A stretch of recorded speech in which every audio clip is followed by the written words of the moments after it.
Assalamualaikum warahmatullahi wabarakatuh. Berjumpa lagi dengan Kak Ferry di sini. Apa kabar semuanya? Semoga dalam keadaan sehat walafiat. Baik, pada pertemuan kali ini kita akan coba membahas soal untuk persiapan UNBK IPA kelas 9 SMP ya. Oke, siapkan catatannya dulu, siapkan bukunya dulu. Dan untuk mengawali pembahasan kita kali ini, kita buka dengan baca basmalah. Bismillahirrahmanirrahim dan doa belajar. Rabbi zidni ilma warzuqni fahma. Langsung saja ya, kita masuk ke soal nomor 1. Percepatan merupakan salah satu besaran turunan yang diturunkan dari besaran pokok apa? Nah, kita tahu sendiri ya, kalau misalkan kecepatan itu satuannya adalah meter per sekon kuadrat. Nah, dari sini kita bisa lihat langsung triknya. Kalau meter itu satuan apa sih? Panjang ya. Dan sekon itu adalah waktu. Berarti jawabannya adalah A. Baik, nomor 2. Nabil meneliti sifat 4 zat di laboratorium. Dari hasil penelitian, sifat gas yang benar adalah gas ya. Gas itu bentuknya tidak tetap. Lalu volumenya juga berubah-ubah. Susunan molekulnya yang tidak teratur. Lalu ada lagi apa ya ciri-cirinya? Memiliki gaya tarik-menarik atau ikatan antar molekulnya lemah ya. Terus memiliki molekul yang bergerak bebas. Juga dapat mengikuti bentuk wadahnya. Nah, dari sini kita dapat lihat. Maka jawaban yang benar adalah yang A berarti ya. Bentuk tetap tidak, volume tetap tidak, massa tetap ya, mudah dimampatkan ya, bisa. Dapat mengalir ya. Jadi jawabannya A ya. Nomor 3. Perhatikan 4 kegiatan yang berkaitan dengan perubahan wujud berikut. 1. Air sirup disimpan oleh Satria ke dalam kulkas sehingga menjadi es. 2. Uap hasil rebusan daun cengkeh diembunkan. 3. Mentega diletakkan pada wajan panas untuk menumis sayuran. 4. Harum kapur barus tercium Siti ketika masuk ke kamar mandi. Jenis perubahan yang melepaskan kalor pada kegiatan tersebut ditunjukkan pada nomor. Coba yang mana? Melepas kalor. Berarti di situ adanya perubahan benda menjadi lebih pudar ya. Lebih pudar atau lebih cair seperti itu kan, kalornya dilepas seperti itu. Berarti jawaban yang benar adalah A ya. Air sirup disimpan oleh Satria ke dalam kulkas hingga menjadi es. Terus yang kedua, uap hasil rebusan daun cengkeh diembunkan. Karena kan melepas kalor dia, jadinya beku ya, tambah dingin istilahnya gitu.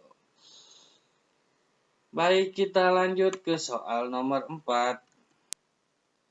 Nah, di sini air dipanaskan dari suhu 20 derajat Celcius sampai mendidih bersuhu 100 derajat Celcius.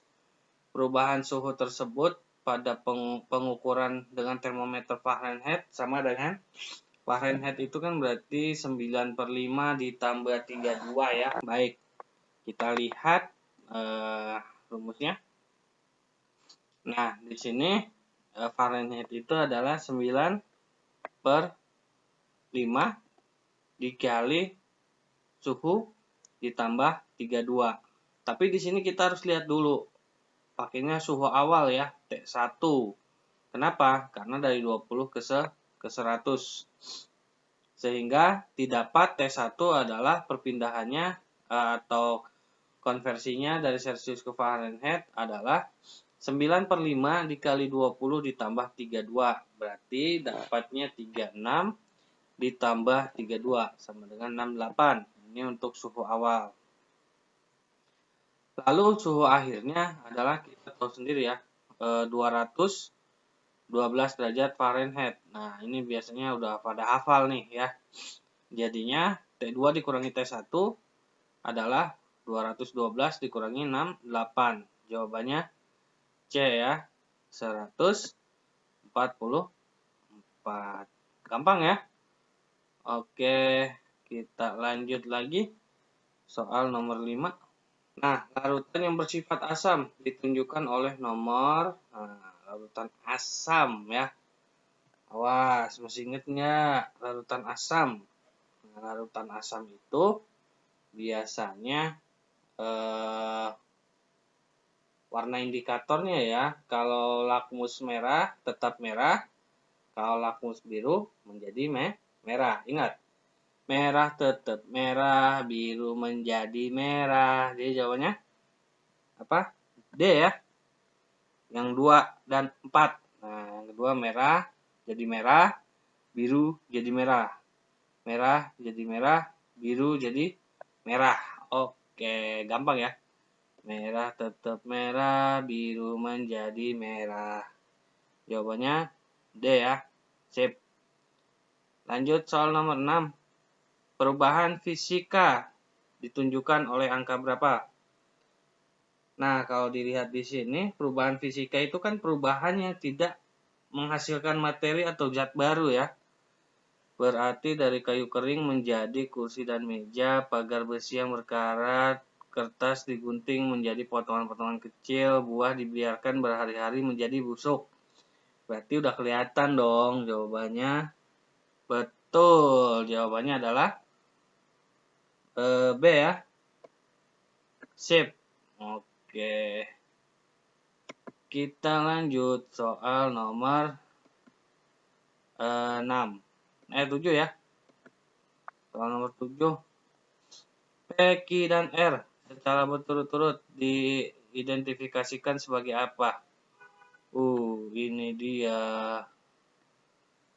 P itu apa sih? Coba lihat P.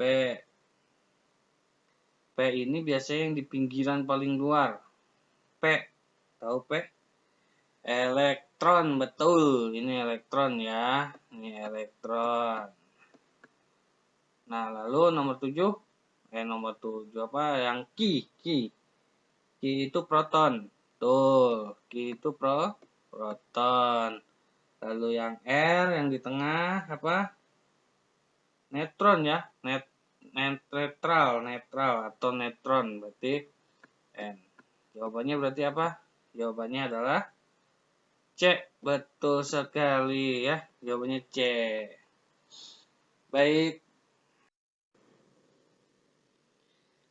Lanjut soal nomor 8. Zat yang mengandung nikotin. Waduh, ini anak cowok pasti tahu nih yang mengandung nikotin. Yang mengandung nikotin udah jelas sekali ya jawabannya apa? B ya. 1 dan 4 ya. Gampang sekali nih. Lanjut soal berikutnya. Nomor 9 ya. Perubahan iklim yang tidak menentu menyebabkan proses pembuatan garam menjadi terhambat. Pembentukan kristal garam dari air laut membutuhkan sinar matahari yang cukup. Metode pemisahan campuran garam dari air laut namanya apa? Nah, ini nih yang sering lupa-lupa ya. Kita harus tahu dulu nih yang A, evaporasi ya. Evaporasi itu apa sih? Jika garam dicampur dengan air akan terbentuk larutan ya. Kalau evaporasi. Kalau yang distilasi, apa distilasi artinya? Penyulingan ya, metode pemisahan campuran air dan larutan berdasarkan perbedaan titik didih, itu distilasi. Lalu kalau filtrasi, filtrasi udah tahu ya, pemisahan yang digunakan untuk memisahkan cairan dan padatan yang tidak larut dengan menggunakan penyaringan. Namanya juga filtrasi, penyaringan ya. Yang D, sublimasi. Nah, sublimasi apa? Merupakan metode pemisahan campuran sesama zat padat berdasarkan perubahan wujud zat. Jadi udah ketahuan ya. Tadi apa? Yang good. Jawabannya evaporasi. Wah, jangan sampai salah lagi ya. Oke. Lalu nomor 10 ya. Nomor 10 apa nih? Kapal pengangkut barang berat dalam keadaan kosong itu gayanya 16.000 Newton. Akan mengangkut beban barang yang beratnya 14.000 Newton, serta beberapa orang termasuk penumpang dan anak buah kapal. Kapal dapat berlayar dengan aman jika volume lambung kapal yang berada di bawah permukaan air 4,2 meter kubik. Berat rata-rata satu orang penumpang 600 Newton. Massa jenis air ada 1000 kg per meter kubik. Dan gaya gravitasinya adalah 10 meter per second kuadrat. Jumlah orang yang dapat diangkut kapal paling banyak berapa orang? Nah, ini nih. Mantap nih ya. Coba kita bahas. Set. Nah, kita tahu nih berat kapal ya. Biar kita bisa oret-oret ya. Nah, ini berat kapal 16. Barang 14.000. Berat orang 600. Lambung kapal luasnya berapa? Volumenya 4,2. Nah, ini massa jenis airnya 1000 kg per meter kubik. Gravitasinya 10 meter per sekon kuadrat. Yang ditanya banyaknya orang yang boleh masuk. Nah, ini gampang sebenarnya ya. Kita pakai berat total itu kan sama dengan apa ya? Gaya apung ya. Kita tahu berat total itu sama dengan gaya apung itu sama dengan massa jenis air dikali gaya dikali volume. Nah, kita tambahin aja nih beratnya semua. Berat kapal, berat barang, berat orang. Nah, dikali sama dengan massa jenis air, gaya, dan volumenya berapa, gitu kan. Nah, berarti di sini ditambahkan 16.000 tambah 14.000 adalah 30.000. Ditambah karena yang ditanyanya itu orang, berarti N orang ya. Karena N itu anggap aja berapa orang, satu orangnya itu adalah 600, sama dengan ini dijumlahkan semua, ini tinggal gampang ya, tinggal digeser-geser saja komanya dan ditambah nolnya, jadi dapat 42.000. Maka N dikali N 600 sama dengan 42.000 dikurangi 30, jadi 30-nya loncat sama dengan ya. Jadi yang tadinya positif jadi negatif. N 600 sama dengan, ini dikurangi ya, 42 dikurangi 30 berarti 12.000. N sama dengan 12.000 dibagi 600. N sama dengan 20 orang. Gampang ya, sebenarnya ini bisa pakai logika matematika, asal teman-teman hafal rumusnya juga. Gitu. Baik, lanjut ke soal nomor 11. Kita lihat dulu. Apa nih? Oh iya, gerak tidak beraturan ya.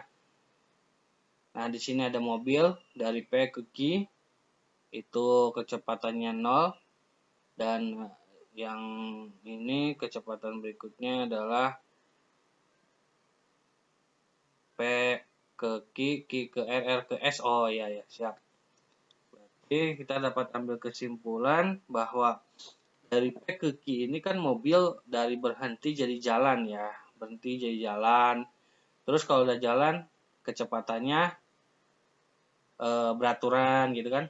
Dan ini R ke S itu kayak semacam mau berhenti. Kalau ditanjakan atau mau berhenti otomatis kecepatannya berkurang kan.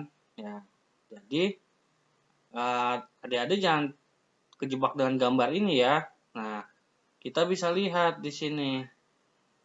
Dari P ke Q kan dari diam jadi gerak, dari gerak jalan beraturan, lalu dari R ke S ini dia berhenti atau nanjak kan ya. Berhenti atau nanjak gitu. Jadi jawabannya A ya. Jawabannya A.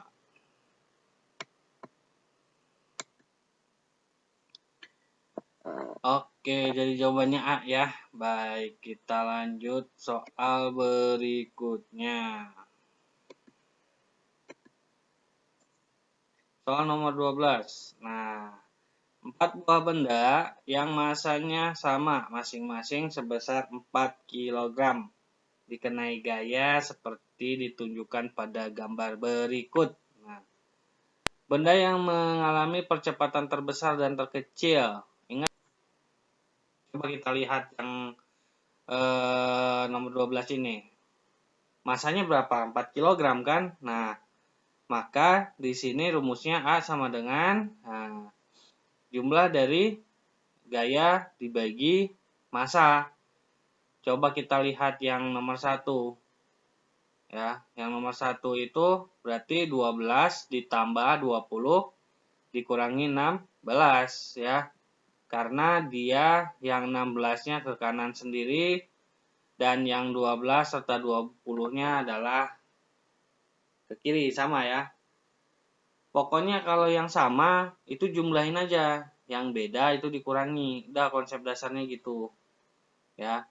Coba lihat yang kedua, itu ke kanan semua panahnya sama. Berarti jumlahin aja semua terus dibagi 4. Yang nomor 3 juga ada 2 nih yang ke kanan, jumlahin 20 sama 12 terus dikurangi 16. Ya kan yang ke kirinya cuma 16 aja gitu. Terus dibagi 4 gitu ya. Sama nomor 4 juga. Nah, yang ke kanan itu kan 12 sama 16 yang searah. Terus dikurangi yang beda arah, 20 dibagi 4. Nah, berarti yang paling besar yang mana? Yang 12 meter per second kuadrat ke kanan ya. Nah, kalau yang paling kecil berarti yang ke 4 ya. Kenapa yang keempat kecil, Kak? Padahal di sini yang paling kecil itu benda nomor 4 ya. 2 berarti. 2 ke kanan ya. Jadi jawabannya adalah D. Oke, good.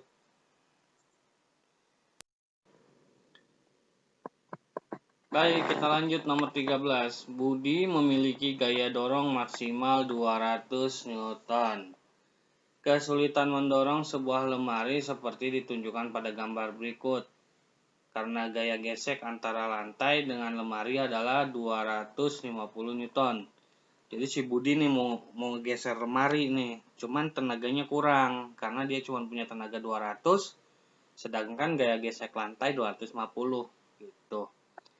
Maka ada temennya nih 5, Andi, Edi, Malik, Jamal, dan Jidan ya. Ada yang punya 250, ada yang punya 240, ada yang punya 150, ada yang punya 200, ada yang punya 260. Nah, sedangkan usahanya itu yang dibutuhkan adalah 700 Joule dengan perpindahan ya atau jaraknya itu 10 meter. Maksudnya ngegeser lemarinya itu 10 meter. Jadi teman-teman yang berpotensi membantu nih siapa? Coba kita lihat ya. Nah, ini kan rumus awal ya. Rumus awal untuk usaha jumlah gaya dikali jarak ya. Atau perpindahan ya, dikali jarak perpindahan seperti itu. Berarti usahanya itu kan 7.000. Dia jumlah gayanya itu kan jumlah Budi ya, ditambah jumlah gaya pembantu, terus dikurangi gaya geseknya gitu. Nah, terus dikali bukan kecepatan ya, jarak ya. Jarak perpindahannya gitu. Nah, maka 700 sama dengan gaya pembantu dikurangi 50. 700 dari mana? 700 dari 7000 dibagi 10. Karena ini kan kali. Nah, dia loncat ke sini ya. Loncat sama dengan sini. Jadinya dibagi 10. Nah, kalau yang ini 250 dikurangi 200 atau kurangnya ya. Nah, 200 ini kurangnya berapa? Supaya jadi 250 kan 50. Jadi didapat 700 sama dengan gaya pembantu atau tenaga pembantu dikurangi gaya gesek nih ya. Jadi gaya pembantu adalah 750 Newton. Kok jadi 750 Kak? Iya kan 700 ditambah 50 dia gesek ya, gesek apa pindah ya. Ini saling tukar nih, tukar posisi. Nah, tukar posisi. Berarti gaya pembantu yang dibutuhkan itu ya atau gaya yang dibutuhkan untuk menggeser lemari itu totalnya harus 750 Newton. Jadi siapa aja? Nah, kita lihat yang di daftar itu. Cari kalau yang ditambah itu hasilnya menjadi 750. Berarti kan ada Edi, ada Jidan dengan 260 dan ada Andi dengan 260 dan Andi 250 ya. Ada Edi 240 ditambah Jidan 260 ditambah Andi 250. Jadi jawabannya D. Mudah kan? Iya. Lanjut soal nomor 14 ya. Apa nih? Batang besi yang dilengkapi lubang pengait digantung dengan tali. Jarak antara lubang dengan lubang lainnya sama. Jaraknya sama antar lubang ya. Maksudnya ini nih, jarak ininya sama. Dan pada lubang digantung 3 beban. Seperti pada gambar ya. Oh ini PQR. Ini berapa ini? P-nya 120. Q-nya 20. R-nya 40. Iya, nggak seimbang lah ya, wajar ya. Nah, agar posisi batang menjadi seimbang, ya, jadi ini agar seimbang nih, harus dipindahin kemana ya. Maka dapat dilakukan dengan penempatan beban, titik-titik. Nah, ini kemungkinan-kemungkinan yang bisa dilakukan ya. Cuman kita lihat dulu nih, kita asumsikan dulu. Oke. Ini lengan 1 ya, ini lengan 2. Ini poros ya. Ini beban sebelah di lengan 1. Ini beban di lengan 2 kan berarti jadi 20 ditambah 40 ya. Jadi 60. Yang namanya sama itu kiri kanan itu harus sama, yang namanya seimbang kan.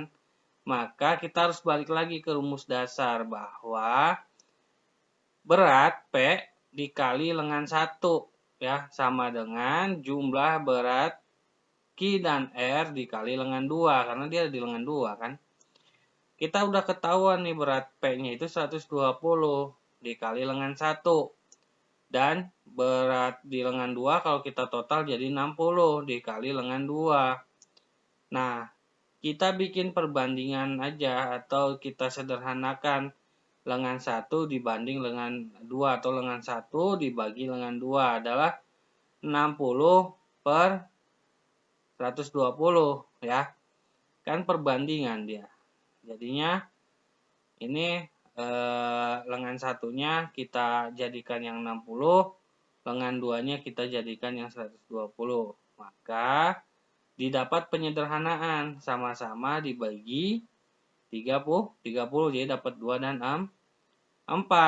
Dari persamaan di atas dapat disimpulkan lengan 1 jarak beban P ke poros kedua ya. Jadi ini dipindahin ke poros kedua ke sini. Nah, dan lengan 2 beban Q dan beban R ke poros keempat ya.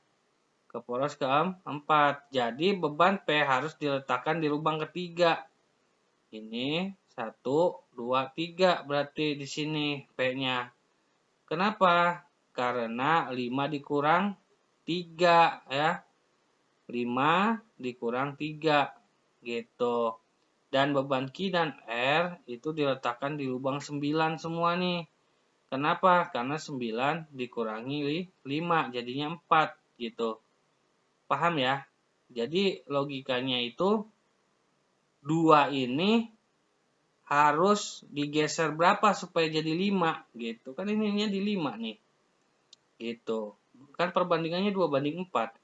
2 harus digeser ke berapa supaya jadi 5 atau harus ditambah berapa deh supaya jadi 5. Berarti kan 2 ditambah 3 ya. Berarti ini kita ketiga ke sini. Nah, kalau yang ini 4.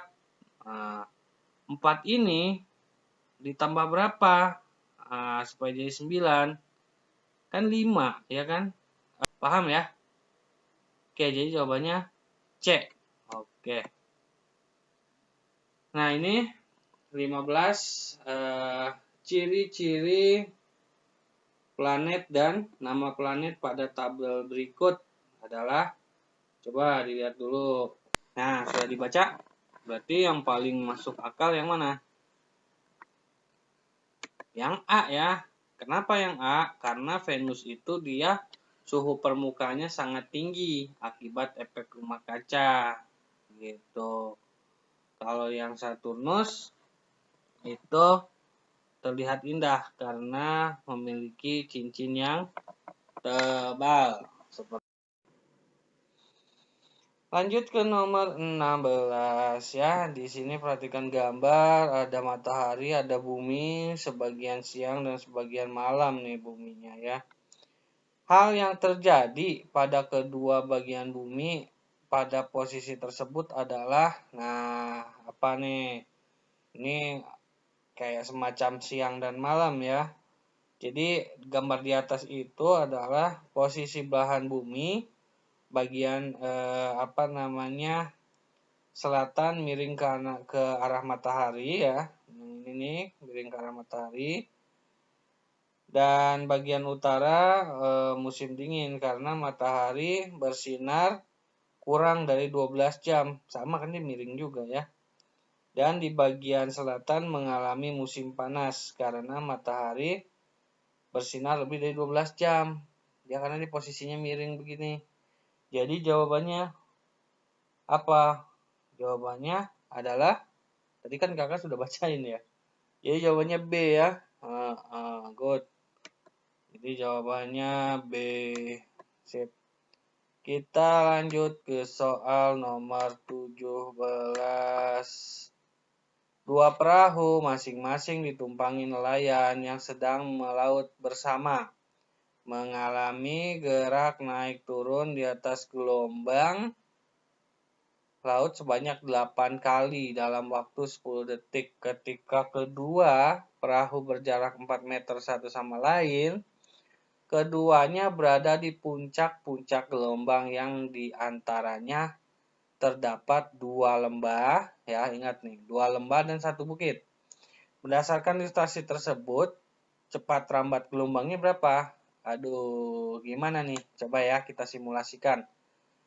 Nah, ini nih, jaraknya 4 meter. Nah, pas jarak 4 meter ini, keduanya sama-sama di puncak dengan 2 puncak dan dengan 2 lembah dan 1 bukit ya. Ini jaraknya 4 meter nih, ingat.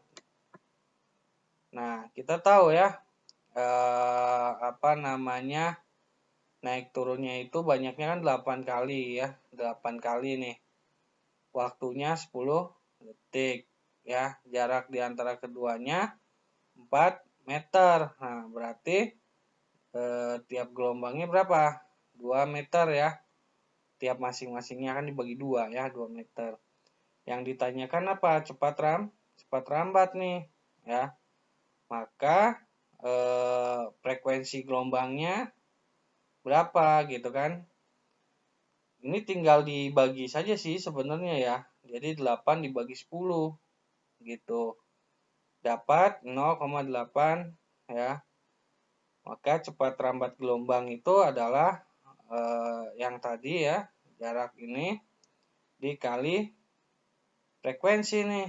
Frekuensinya tadi dari mana? Ini dari 8 dibagi 10 ya. Ini kan berkaitan dengan jarak nih, berkaitan dengan waktu ya. Jadi gelombangnya 8 kali per 10 detik gitu. Jadi frekuensinya 0,8 dikali, nah tadi jaraknya kan di antara keduanya 4 meter. Berarti kalau jarak satu-satunya berarti 4 dibagi 2. Jadi 4, berarti 2 dikali 0,8, maka didapat cepat rambat gelombangnya adalah 1,6 meter per sekon. Betul ya. Jadi jawabannya apa? C. Lanjut untuk soal nomor 17 sudah, kita lanjut ke nomor 18. Nah, ini dua cermin datar disusun berbeda sudut sehingga terbentuk sejumlah bayangan seperti ditunjukkan pada gambar. Waduh. Nah, ini cermin pertama, ini cermin kedua ya. Ini benda nih, ini bendanya nih ya.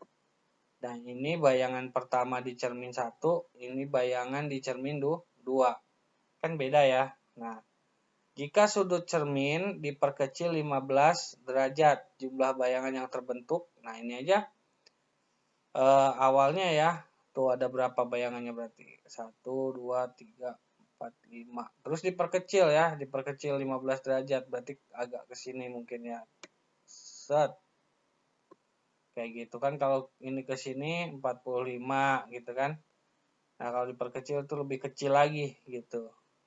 Perkecil 15 derajat.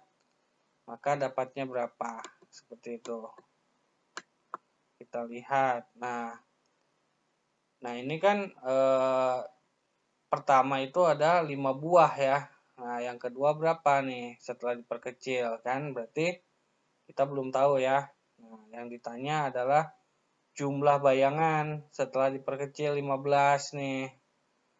Pakai ini deh. Nah, awalnya kan 5 buah ya bayangannya, terus diperkecil 15 derajat, jadinya berapa ya. Nah, ini kan yang pertama nih. Nah, bayangan yang pertama kan 360 dibagi sudut yang pertama nih. Tadi 0 ya. Sudut yang pertama itu tidak diketahui kan tadi. Dikurangi 1 ya, berarti bayangannya 5 sama dengan, ini tadi tinggal dimasukin aja sih, dimasukin yang ini ke sini gitu ya. 360 dibagi sudut pertama dikurangi 1. Maka didapat ya 6 sama dengan 360 per sudut yang pertama. 6-nya dari mana, Kak? Kok dari 6? Satunya loncat ke sini. 5 ditambah 1 jadi 6 gitu. Maka derajat satunya ketemu nih ya.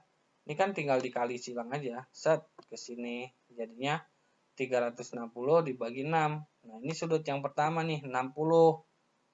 Ya kan? Nah, berarti sudut yang keduanya diperkecil 15 derajat, berarti 60 dikurangi 15 sama dengan 45 derajat ya. Ini sebenarnya gampang loh, cuma gambarnya doang bikin pusing gitu ya.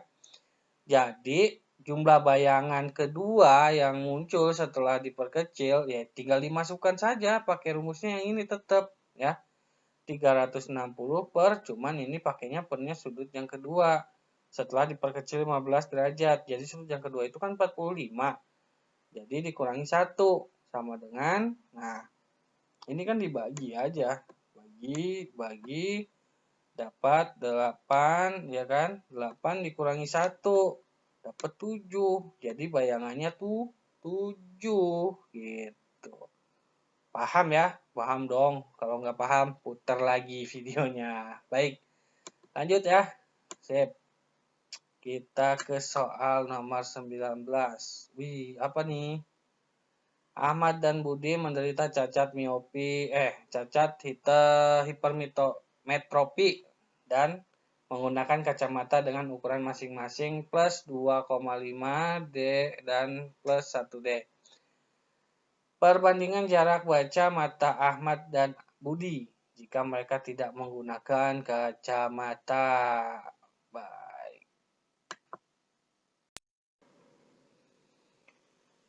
Ya, diketahui P1 adalah plus 2,5, P2 adalah plus 1, ya. Ditanya PP1 dan PP2. PP1 ini adalah jarak pandang tanpa kacamata atau jarak baca tanpa kacamata ya. Kita lihat dulu punya Ahmad. Punya Ahmad ini P1 sama dengan 4 dikurangi 100 per PP1 ya. PP1 ini jarak pandang, jarak baca tanpa kacamata ya, sekali lagi.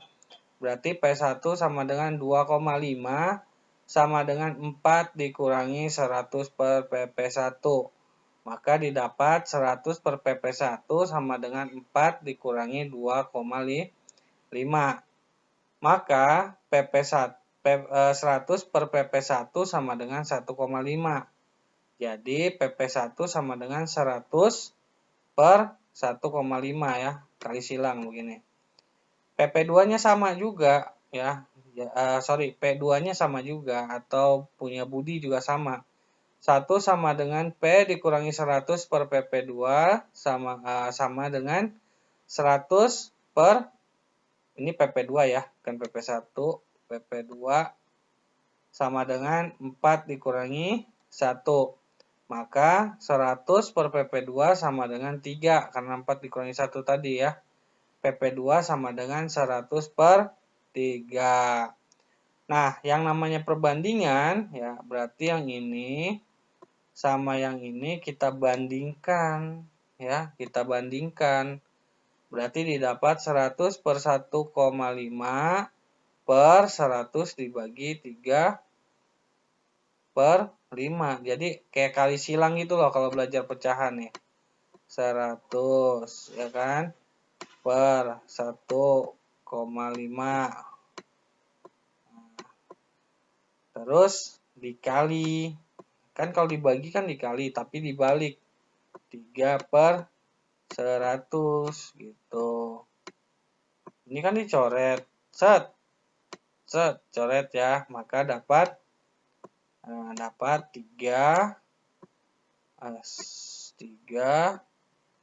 per 1,5 ya. Berarti berapa? 3 dibagi 1,5 kalau disederhanakan ya, ini sama-sama dibagi 1,5, ini sama-sama dibagi 1,5. Kan dapat 2 per 1. Ya, jadi jawabannya B ya. Mudah? Mudah. Yang susah ya nggak ngerjain. Lanjut ya, masih semangat?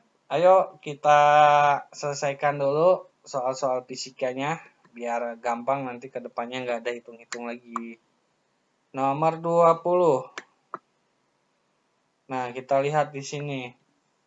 Seorang siswa memiliki percobaan ya. Jadi ada percobaan untuk membuktikan adanya listrik statis pada sisir plastik ya, pada sisir plastik dan batang kaca. Sisir plastik digosok ke rambut dan batang kaca digosok.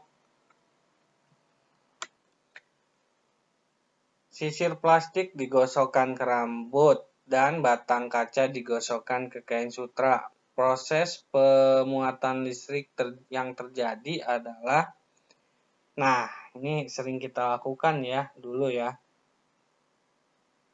Kalau kita lihat tabel ini menggambarkan hasil percobaan statisnya ini pakai 2 alat ya dan bahan berarti. Nah, di sini ada sisir plastik, rambut, batang kaca, dan sutra. Kalau dilihat untuk menggosok sisir biasanya atau mister plastik rambut kehilangan elektron dan sisir plastik menerima elektron ya. Sedangkan menggosok kaca pada kain sutra, kaca kehilangan elektron dan kain sutra menerima elektron. Jadi jawabannya sudah pasti C ya, insya Allah. Nomor 20 sudah ya C. Sekarang nomor 21. apa nih? Oh, kuat arus ya. Ada kuat arus di sini. Voltasenya 9, lalu hambatannya ada 3, ada 8, ada 24. Kita lihat. Nah, kalau ketemu seperti ini, adik-adik nggak usah bingung ya. Yang penting hafal rumus awal. Nah, rumus awalnya itu kan ini nih. Arus listrik adalah voltase dibagi hambatan, ya kan? Kita hitung dulu hambatannya. Hambatan paralelnya itu kan ada 8 sama 24, ya kan? Nah, berarti 8 dikali 24 per 8 ditambah 24, ya. Jadi yang atas yang pertama dikali dibagi yang ditambah gitu. Angkanya sama, angkanya 8 dikali 24 gitu per 8 ditambah 24 gitu aja ya. Berarti 192 dibagi 32 dapat hambatan paralelnya adalah 6. Kemudian ditambah dengan hambatan yang satunya lagi. Jadi hambatan totalnya adalah 3 ditambah 6 sama dengan 9. Tadi kita tahu voltasenya 9, hambatan totalnya 9. Maka arus kuat arusnya adalah 1 ampere. Jadi B. Gampang kan? Gampang, sebenarnya cuma gambarnya saja sih yang bikin pusing. Lanjut ya. Nomor 22. Nah, ini lagi nih.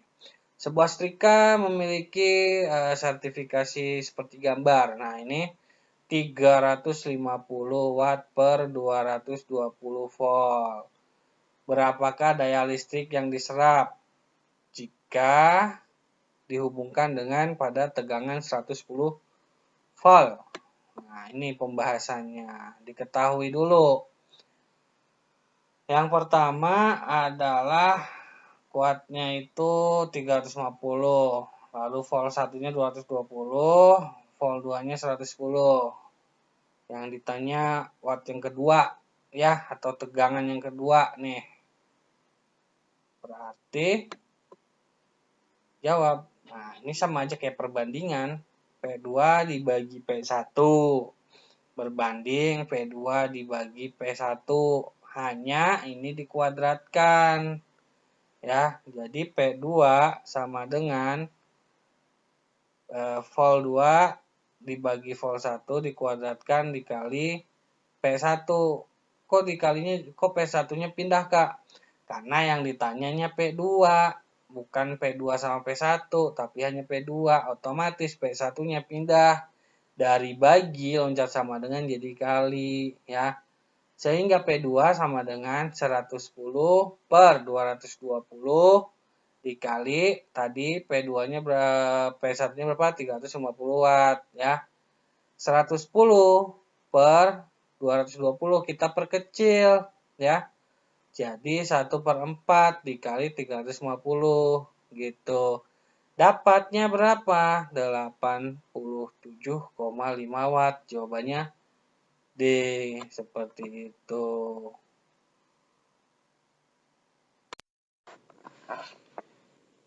Baik, kita masuk soal nomor 23. Perhatikan gambar transformator berikut.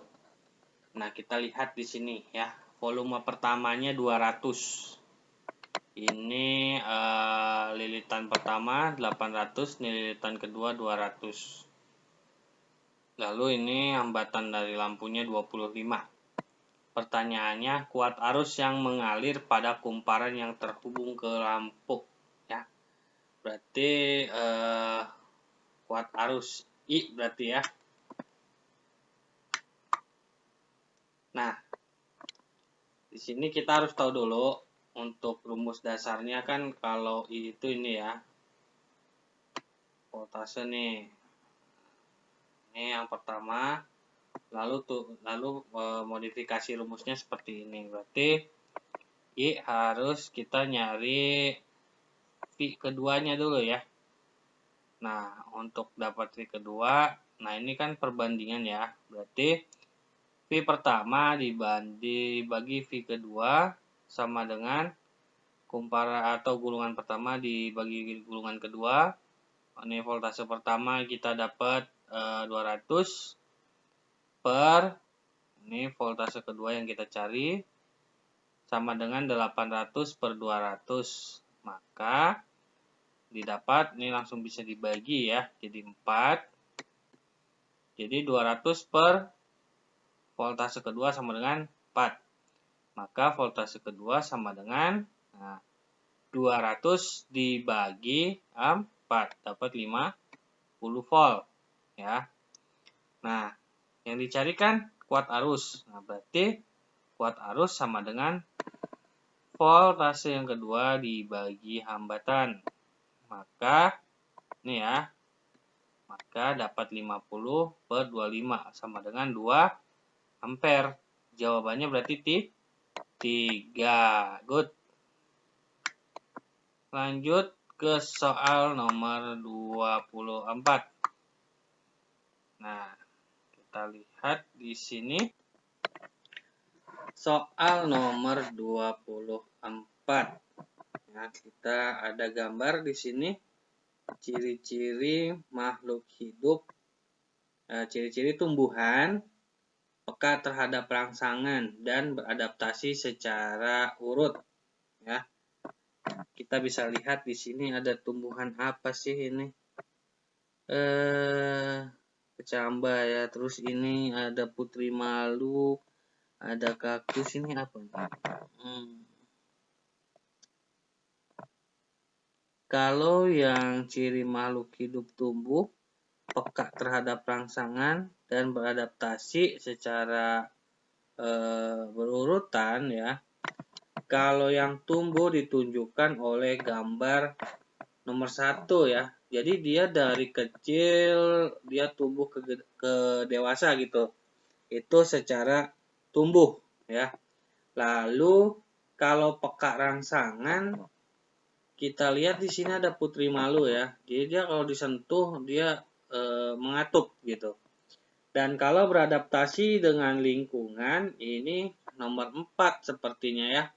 Kaktus, jadi dia lebih menyesuaikan dirinya untuk kondisi yang kering, seperti itu. Jadi nomor 24 jawabannya adalah B ya. Good.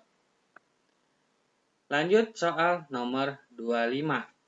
Dampak dari pemanfaatan bioteknologi terhadap kondisi lingkungan adalah dampak negatif banyak ya, mungkin diantaranya menyebabkan alergi, rusaknya ekosistem, tanaman bisa kerdil atau tidak mampu menghasilkan panen, hewan juga bisa mengalami kemandulan, berkurangnya keanekaragaman makhluk hidup, atau menyebabkan populasi serangga musnah, bakteri pengurai juga tidak berfungsi mungkin ya, atau tidak bisa menjalankan tugasnya, atau juga dapat menyerang kesehatan manusia ya. Jadi kalau dari pilihan A, B, C, dan D ini yang kemungkinan besar adalah A ya, berkembangnya tanaman transgenik ya, mengganggu kesuburan tanah gitu. Jadi jawabannya A ya, karena dia bioteknologi. Baik, soal nomor 26. Ya, sebentar.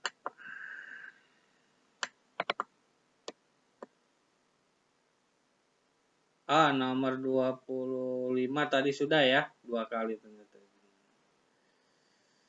26. Hubungan interaksi yang terjadi antara singa dan kerbau pada ekosistem. Pada gambar apa? Coba lihat di sini. Yang pertama simbiosis komensialisme, simbiosis mutualisme, predasi dan kompetensi ya. Kalau komersialisme berarti itu adalah hubungan antara dua makhluk hidup yang mendapatkan keuntungan. Sedangkan makhluk hidup yang kedua itu tidak dirugikan ya, itu namanya komensalisme. Sedangkan mutualisme kedua-duanya dapat keuntungan. Kalau predasi itu adalah ketika organisme predator memakan organisme hidup yang lain. Nah, sudah ketahuan ya. Kalau kompetisi, ya, kompetisi itu persaingan dua organisme atau lebih untuk mendapatkan kebutuhan. Contohnya apa ya? Kambing dan kerbau sama-sama nyari rumput. Harimau dan singa sama-sama nyari buruan, gitu. Nah, kalau di sini hubungan interaksinya antara singa dan kerbau. Berarti apa? C ya. Predasi karena dia memangsa antara yang si singa dengan si kerbau. Baik. Kita lanjut soal 27.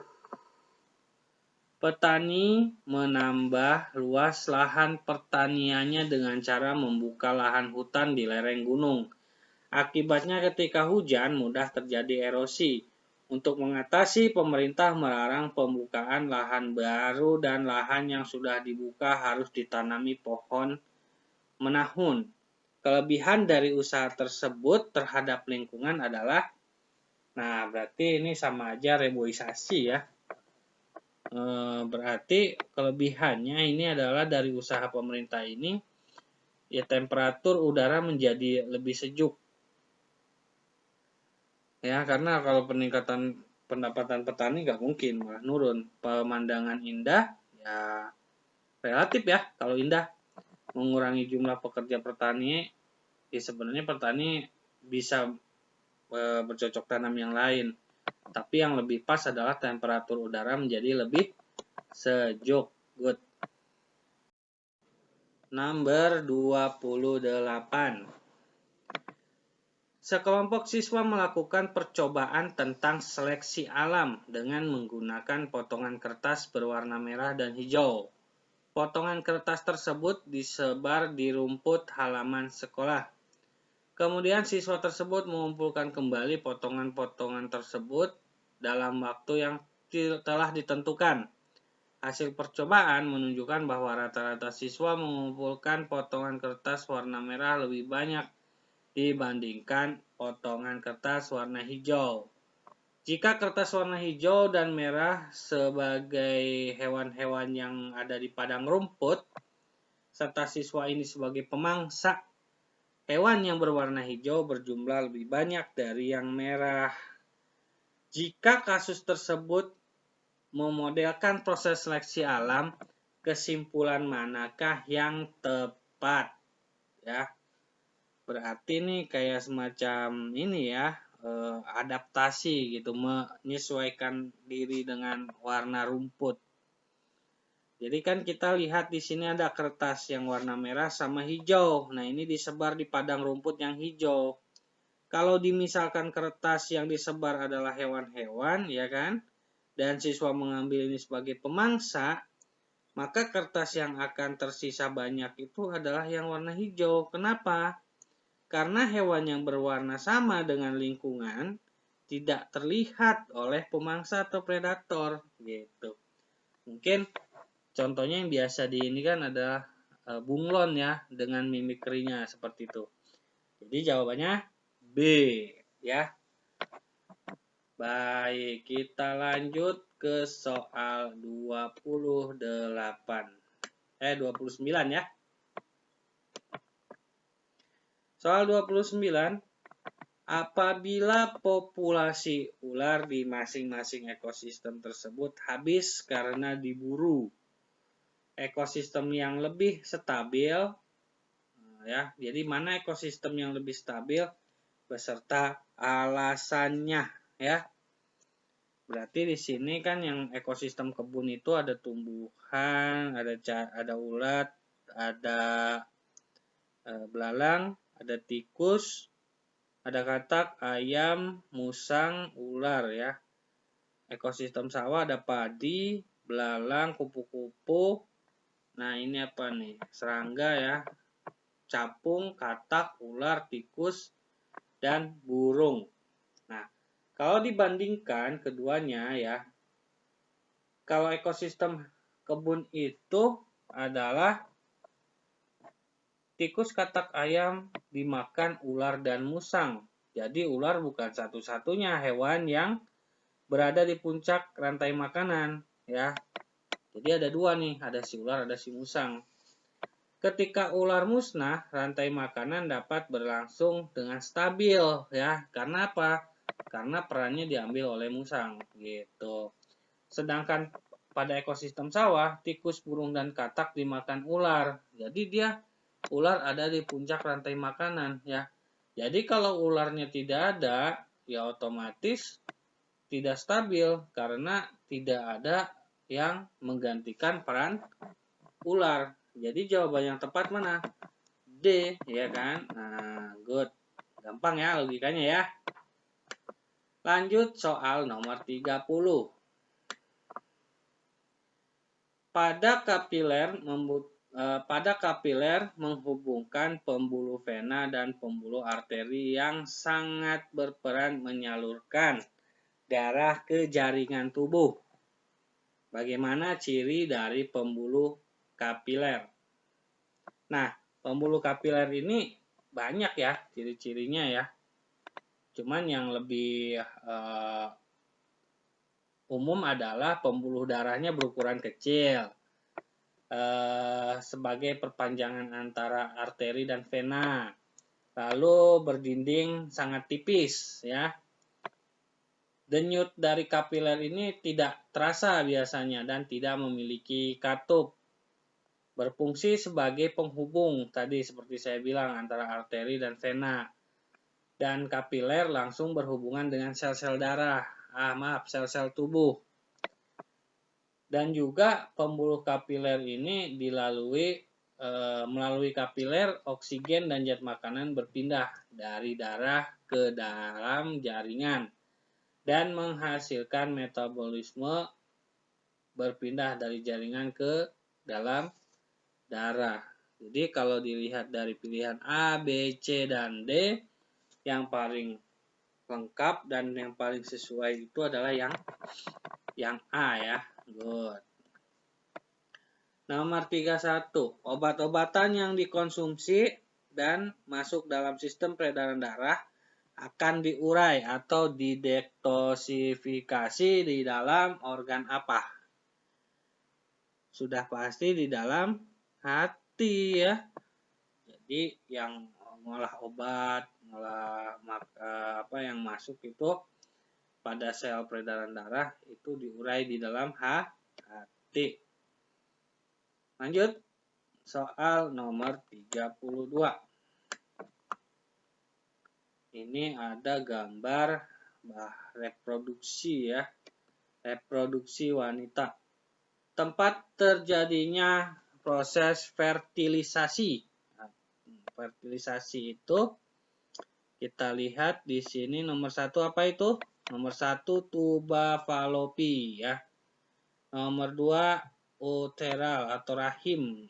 Rahim nih nomor 2. Nomor 3 apa? Nomor 3 itu serviks ya. Nih yang suka ada kanker tuh di sini, kanker serviks. Yang keempat adalah ovarium.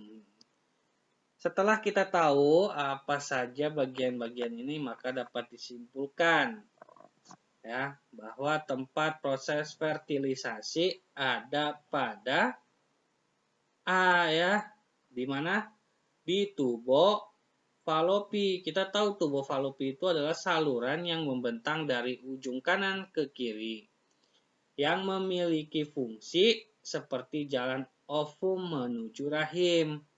Bisa menjadi tempat terjadinya pembuahan. Nah, pembuahan ini nama biologinya adalah fertilisasi gitu. Jadi jawabannya apa? Betul sekali. Nomor 33. Makanan yang masuk ke dalam rongga akan bergerak menuju lambung. Otot yang bekerja pada kerongkongan tersebut adalah, ini berarti gerakan peristaltik ya. Berarti yang cocok itu adalah adanya otot polos dengan gerak Peristaltik ya, berarti C seperti itu. Baik, kita lanjut ke soal 34 ya. Soal 34. Sudah dari tadi pagi Dodi ingin buang air besar, tapi ternyata susah keluar. Dia merasa sembelit, perutnya sakit dan mulas. Manakah proses pencernaan yang mengalami gangguan? Nah, kita tahu ya, konstipasi atau yang lebih dikenal dengan sembelit merupakan gangguan pencernaan yang mana fases atau tinja itu tertahan dalam usus besar dalam waktu yang cukup lama. Hal ini disebabkan apa? Nah, disebabkan karena adanya kesulitan ketika mengeluarkannya, atau kesulitan terjadi disebabkan karena tidak adanya gerakan peristaltik pada usus besar, sehingga proses penyerapan air pada usus besar tersebut terganggu dikarenakan kurangnya serat makanan ya. Jadi kalau dilihat dari pilihan A, B, C, dan D, yang paling cocok adalah D ya kan. Proses penyerapan air di dalam usus itu kurang serat ya. Jadi jawabannya D. Good. Nomor 35.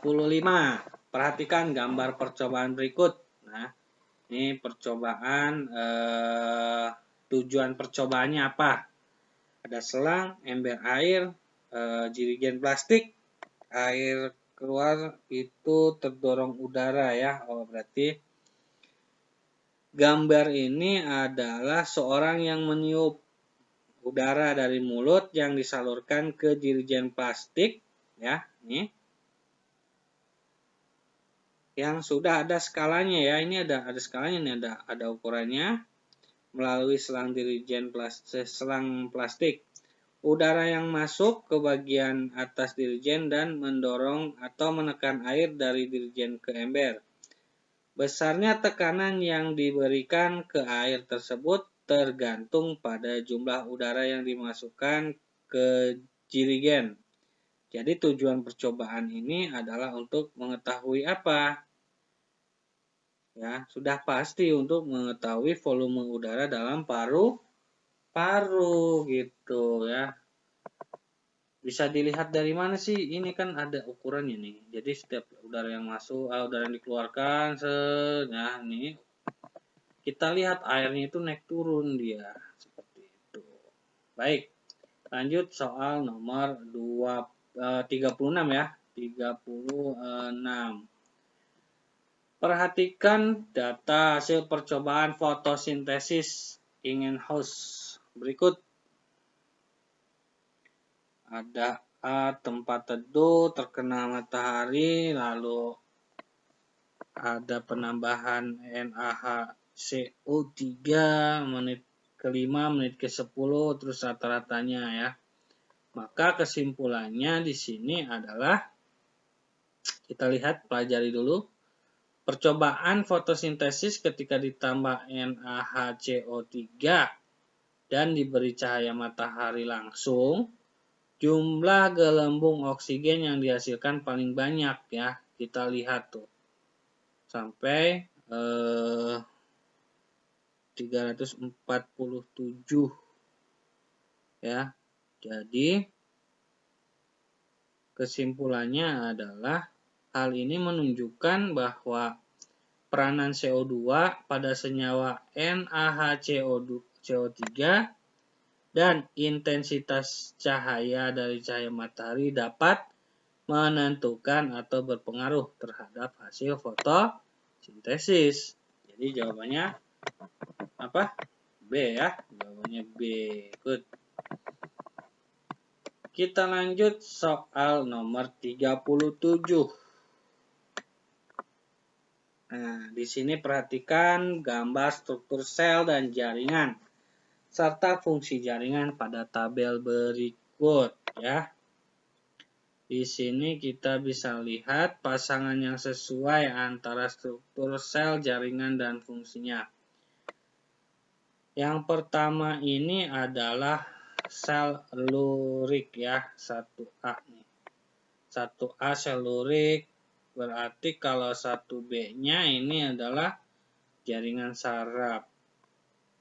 Kalau yang 1C ini alat fungsinya ya.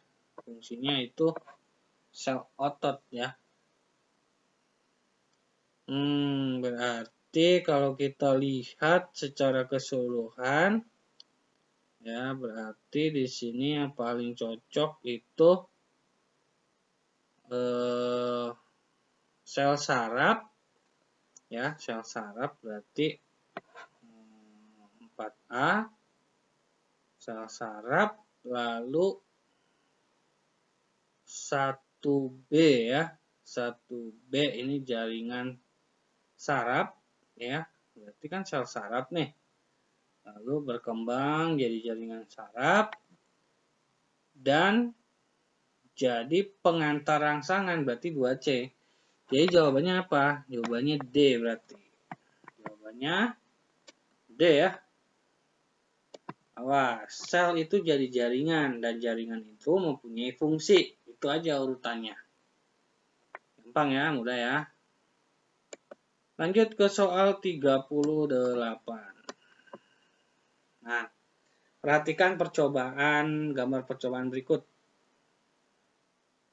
Di sini ada apa nih? Pada percobaan tersebut digunakan 2 tanaman yang telah dipotong akarnya. Tanaman pertama yang A tidak dipotong daunnya, sedangkan tanaman kedua dipotong daunnya. Kedua tanaman kemudian dimasukkan ke dalam gelas berisi larutan eosin berwarna merah. Hasil pengamatan menunjukkan larutan eosin naik sampai ke daun pada tanaman A, lebih cepat daripada tanaman B.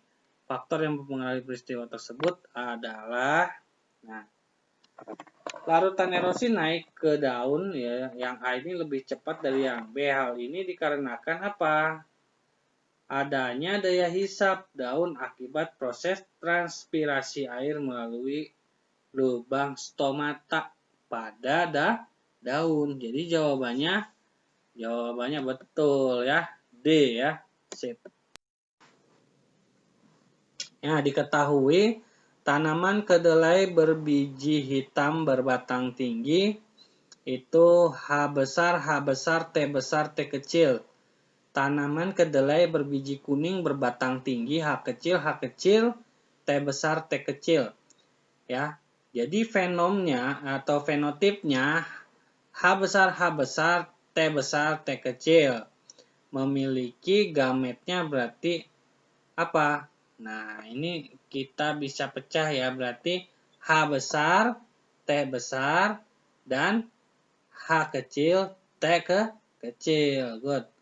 Fenotipnya H kecil, T besar, T kecil berarti memiliki gamet apa? H kecil, T besar, dan H kecil, T kecil ya. Awas, nanti bisa coba dibikin kayak kolom gitu ya, kayak kolom ya. Jadi gamet dari fenotip tanaman kedelai berbiji kuning berbatang tinggi adalah tadi nih, H kecil, T besar, dan H kecil, T kecil. Jawabannya B ya. Jawabannya B. Good. Lalu nomor 40, terakhir ya. Hasil pemeriksaan terhadap darah Pak Karna 52 tahun tersaji pada tabel berikut. Ini ada kolesterol, glukosa darah, asam urat, dan tekanan darah. Dokter menyarankan Pak Kamal agar selalu giat berolahraga dan mengurangi konsumsi makanan berlemak. Berdasarkan data dan anjuran dokter, apakah resiko yang mungkin terjadi seandainya Pak Kamal tidak mengindahkan saran dokter? Nah, ini kolesterolnya aja lebih dari 200 ya, normalnya gitu. Ini hasilnya berapa nih? 231. Glukosanya normalnya 70-130, ini 110 ya. Gulanya rendah nih. Normal sih kalau ini. Asam urat kalau pria 2-7. Ini 6,7. Ya normal. Tekanan darah 120/80. Ini 145/96, berarti tinggi. Berarti di sini ada kolesterol dan tekanan darah tinggi ya. Jadi jawabannya yang mana? Jawabannya adalah yang B ya. Dia dapat mengalami serangan jantung akibat penyumbatan lemak dalam pembuluh darah. Good. Oke, gimana adik-adik? Semangat ya. Memang butuh perjuangan untuk mendapat hasil yang maksimal. Jadi tidak ada yang mudah, tapi tidak ada yang sulit kalau kita mau berusaha. Ingat ya, banyak berdoa setelah berikhtiar. Baik, itu saja penjelasan dari Kak Ferry. Kalau ada yang belum jelas, silahkan bisa komen di bawah ya, di grup di kolom komentar. Dan kalau misalkan ada yang belum paham, boleh diulang-ulang lagi videonya sampai benar-benar paham. Itu saja mungkin dari kakak. Tetap semangat dalam kondisi yang seperti ini, yang masih belajar di rumah. Yakin ini nggak bakalan lama lagi kita bisa sekolah seperti biasa lagi dan bertemu kawan-kawan di sekolah. Dan juga bisa les lagi ya Kak Bimbel. Salam untuk keluarga, tetap jaga kesehatan. Sekian dari kakak, mohon maaf jika ada perkataan yang kurang berkenan. Kurang lebihnya mohon maaf. Wassalamualaikum warahmatullahi wabarakatuh.